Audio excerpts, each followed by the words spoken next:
All right, so ready to dive into this whole 5 a.m. club thing. I mean, it's everywhere, Yeah, right? you can't escape it. Every time you open Instagram, it's another post, someone crushing it before the sun's even up. Right. Like, look at me, superhuman productivity. It's definitely taken hold, that's for sure. But let's be real for a second. Dragging yourself out of bed that early, um, Not always as glamorous. not quite the Instagram filter, right? Yeah. Which is why this deep dive is going to be fun. We've got this firsthand account, someone who actually tried to live the 5 a.m. club dream. And it is a hilarious mix of, ambition, failure, and I think a lot of self-discovery along the way. What I find really interesting is how their experience kind of mirrors a lot of these bigger trends we see around, like productivity and self-improvement in general. Oh, okay. So what kind of trends are we talking? Well, the source material starts with this whole meticulously planned attempt to become a 5 a.m. riser. They're laying out workout clothes, picking the perfect calming alarm tone, even publicly declaring their goal on social media for accountability. Oh, yeah, I remember that part. Like they were trying to manifest their early morning transformation. Exactly. Yeah. And that whole public declaration thing, that's particularly interesting, I think. It speaks to this pressure a lot of us feel, especially online, to not just be productive, but to perform our productivity for everyone else. It's like productivity's a spectator sport now. Kind of, yeah. And that can create so much anxiety, this pressure to conform, even if it's not actually working for you. Totally. And I think that's where the trouble starts for our 5 a.m. hopeful, right? Exactly. The reality of those early mornings, it sets in pretty quick. We see multiple snoozes falling back asleep to a motivational podcast mockingly playing in the background. Oh my gosh, that part had me dying, waking up on the floor, tangled in a blanket after a failed meditation attempt. Too real. It really shows the disconnect between that idealized 5 a.m. club image and how messy, actual human behavior can be. But beyond the funny moments, this experience starts to ask a deeper question, don't you think? Like, is this really just about willpower, or is there something more fundamental going on? Such a good question. And that leads us into the science of chronotypes. Basically, our individual, biological tendencies to sleep and wake up at certain times. Okay, so this is where we get into the whole morning larks versus night owls debate. Exactly. Studies by Dr. Michael Brewis, who's a leading sleep expert, have shown our chronotypes are largely influenced by genetics. And they can affect everything from hormone levels to how well we think throughout the day. So some of us are literally wired to be more alert at different times. That's right. And forcing yourself to wake up during your biological night, which is what our 5 a.m. club friend was doing, it can backfire. Studies show it can mess with cortisol levels, make you think less clearly, even impact your mood and energy all day. So this isn't just personal preference. There's actual science backing up the idea that one size doesn't fit all for waking up early. Exactly. And I think that's where this 5 a.m. club myth starts to crumble. It pushes this idea that waking up early equals success and productivity, but it totally ignores individual differences in these biological rhythms. Like this external pressure to conform is overriding our own internal cues about what our bodies actually need. That's a really sharp observation. And I think it speaks to a larger trend where external validation, like comparing ourselves to others, often overshadows our own self-awareness and intuition. So what happens next with our 5 a.m. Hopeful? Do they finally embrace their inner night owl? Well, not right away. First, they kind of double down, try even harder to force themselves into this early morning routine. We see a fancy sunrise alarm clock, a new rigorous workout plan. Oh no, I'm tired just hearing about this. But no matter how hard they try, they're still struggling. Exhausted, productivity actually going down, and a lot of frustration and defeat creeping in. It sounds like a vicious cycle, pushing harder but actually getting further from their goals. Exactly. And this is where things get interesting. They stumble across an article about the science of chronotypes, and it's like a light bulb moment. Maybe they're not just lazy or lacking discipline. Maybe their natural rhythms are just different from what the 5 a.m. club dictates. Okay, so a glimmer of hope. They're starting to question the dogma and look inward. Right. And that's where the real learning begins. Experimenting with different sleep schedules, paying attention to energy levels throughout the day, and slowly shifting their routine to match their natural peaks and valleys. Finally working with their body, not against it. Exactly. And we see this shift from needing external validation to finding it internally.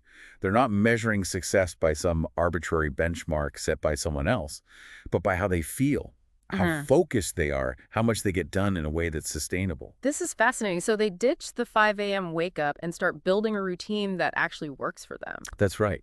And what's interesting is they don't totally abandon the principles of the 5 a.m. club. They still value having a morning routine, but it's adjusted to fit their own needs and energy. So it's not about rejecting structure altogether, but adapting it to your individual rhythms. Absolutely. And this is key for anyone feeling that pressure to conform to productivity trends that might not be serving them.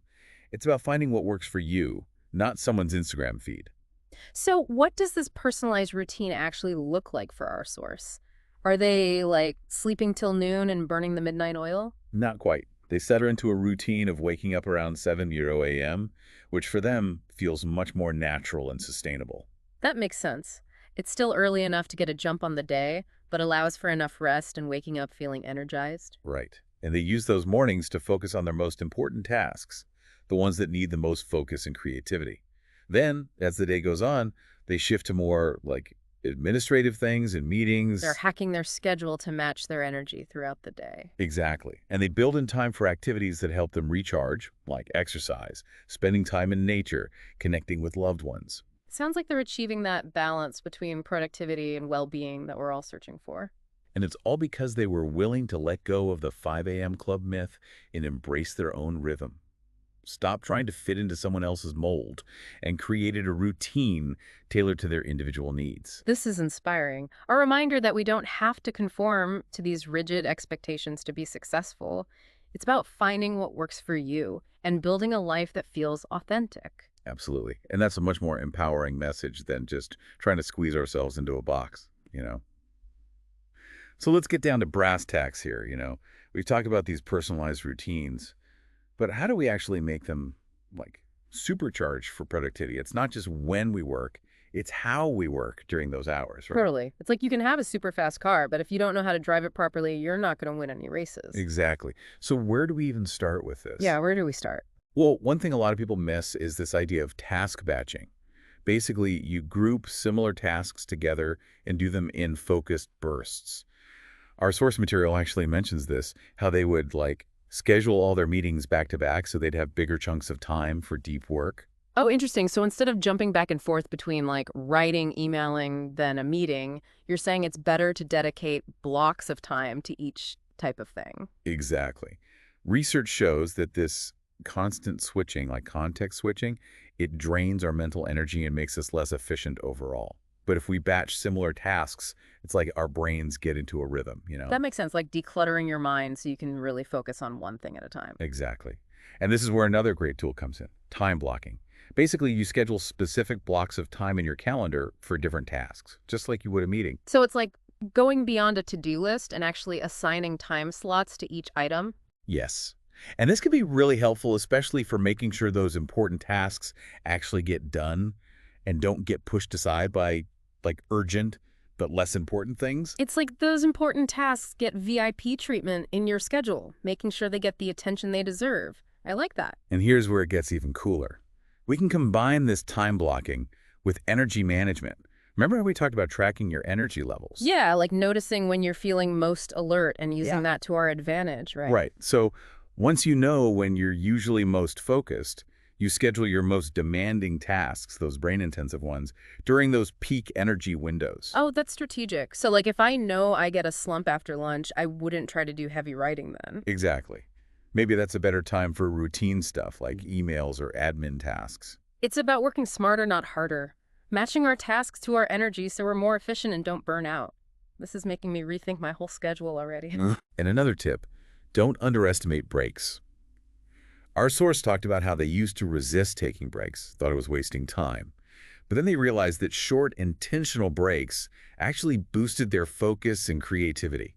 I think we all struggle with that, like feeling guilty if we're not working nonstop. But it sounds like that's actually backfiring on us. It is. Research shows that taking regular breaks actually improves our thinking, lowers stress, and even makes us more creative. It's like hitting reset for our brains, right? So what kind of breaks are best? Is it like 15 minutes on social media or something more intentional? It depends on what works for you, but the key is to make them intentional and restorative. So instead of mindlessly scrolling, maybe get up and move, take a walk outside, or even close your eyes and breathe deeply for a few minutes. It's about disconnecting from work and letting your mind rest and recharge. Makes sense that we'd come back more focused. And another thing to consider is your environment. Our source talked about how they made their workspace more, well, more inspiring. Decluttered their desk, added some plants, even got a more comfortable chair. Oh, I love that. Setting the stage for productivity, right? Creating a space that makes you want to do your best work. Exactly. And it doesn't have to be a huge makeover. Even small changes can help, Yeah. like adding some plants or changing the lighting. Yeah, it's about creating a space that feels calm but energizing, somewhere you actually want to be. And this is where personalization is key. What works for one person might not work for another. Some people love a minimalist setup. Others need more visual stuff around. It's about experimenting. So it's not about copying someone's perfect workspace, but finding what feels good for you and how you work best. Right. And this applies to other things too, like what music you listen to while you work, even the temperature of the room. It's about paying attention to all those little things and adjusting them to optimize your environment. Exactly. And here's something a lot of people forget. Nature. Our source started taking short walks in nature every day, and it made a huge difference for their focus, creativity, and even their mood. I get that. There's something about being in nature that just feels so restorative, like hitting the reset button for your whole system. Research actually shows this. Spending time in nature can lower stress, improve mood, and even help us think better. So even a few minutes a day can make a difference. Absolutely. Just a quick walk in a park, sitting under a tree, even looking at pictures of nature can help. It's about finding little ways to bring that nature in. Exactly. And here's another powerful tool our source talks about, mindfulness. At first, they thought it was kind of woo-woo, but they realized that even short mindfulness practices help them stay focused, manage stress, and be more present in their work. I think a lot of people have that initial reaction to mindfulness, but it sounds like it can be a real game changer for productivity. Absolutely. Mindfulness is all about paying attention to the present moment without judging it. And when we can do that, we're less likely to get distracted by worries or negative thoughts. Okay, so how do we actually bring mindfulness into a busy workday? Are we talking about meditating at our desks? It doesn't have to be that formal. Just take a few deep breaths before you start a task. Pay attention to how your body feels while you're walking or eating, or just notice the sounds and sights around you. It's about being more aware, more intentional in each moment. Exactly. And even a few minutes here and there can make a big difference. Like a mental workout, keeping our brains sharp and focused. Precisely. And here's where it all comes together.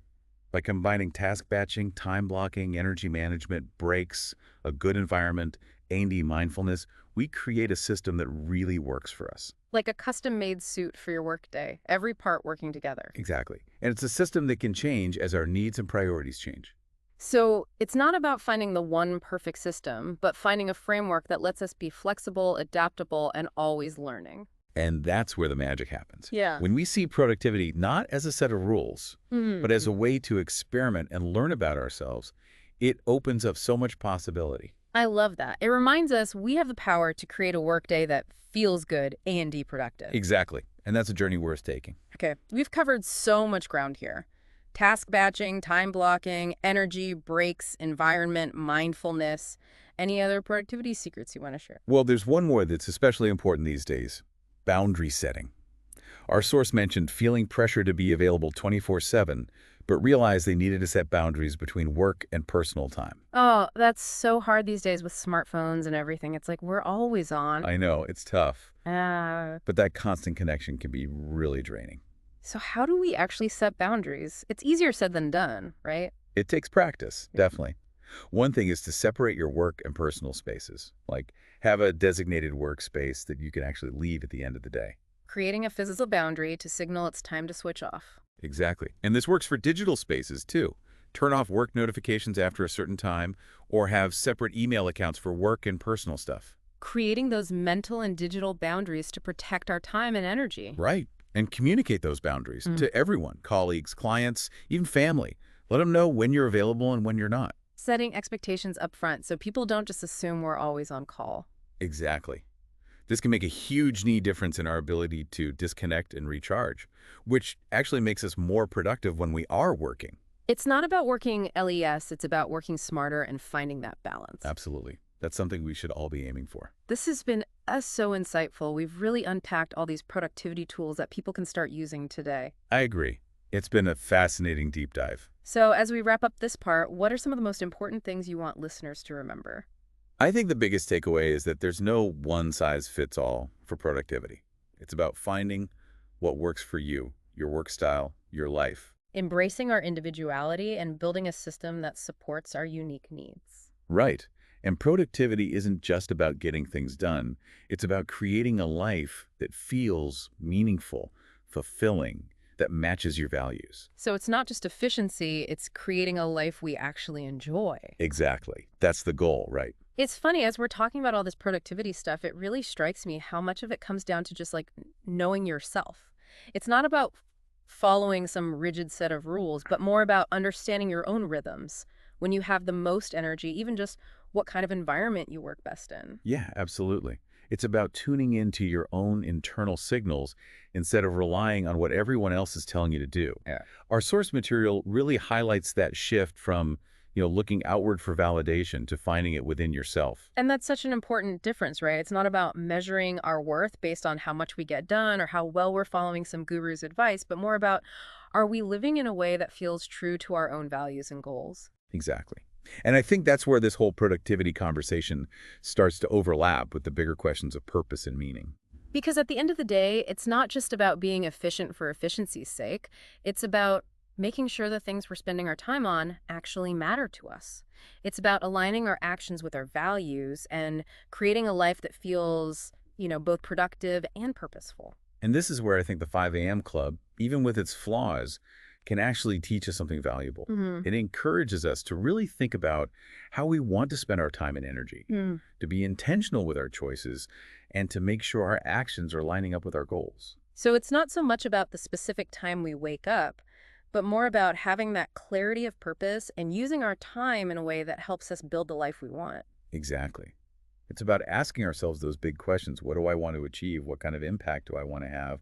And how can I structure my days in a way that supports those goals? I love that. It's like we're not just managing our time, we're actually designing our lives. Right. And that shift in perspective can be so empowering. When we start to see our time as this precious resource that we can use to create the life we want, we become so much more intentional about our choices and how we spend each day. Instead of feeling like we're slaves to our to-do list, we become the architects of our own lives. Yes. And that's where the idea of productivity becomes much more holistic, I think. Hmm. It's not just about work. It's about creating a life that feels balanced, fulfilling, and in line with what matters most to us. It's about making time for the things we're passionate about, nurturing our relationships, taking care of our well-being. Because true productivity, it's not just about getting things done, it's about living a life that feels meaningful and joyful. Absolutely. Yeah. That's something worth striving for. So for our listeners who are feeling inspired to take charge of their own productivity and create a life they truly love, what's one piece of advice you would give them? I'd say start by getting curious. Curious about your own rhythms, your energy, when you feel most productive. Experiment with different routines, different strategies. See what works for you. Pay attention to how different things make you feel. And most importantly, be kind to yourself throughout the process. This is a journey, not a destination. I love that. It's about embracing that process of self-discovery and finding what truly works for us as individuals, because there's no one right answer. Exactly. And remember, there's no right or wrong way to be productive. What matters most is creating a life that feels authentic and true to you. Well, on that note, we've reached the end of our deep dive into the myth of the 5 a.m. Club and the power of personalized routines. It's been an amazing conversation, but it doesn't have to end here. We hope you'll keep experimenting, keep learning, and keep building a life that feels both productive and fulfilling. You have the power to design a life you love. Thanks for joining us. Until next time, stay curious.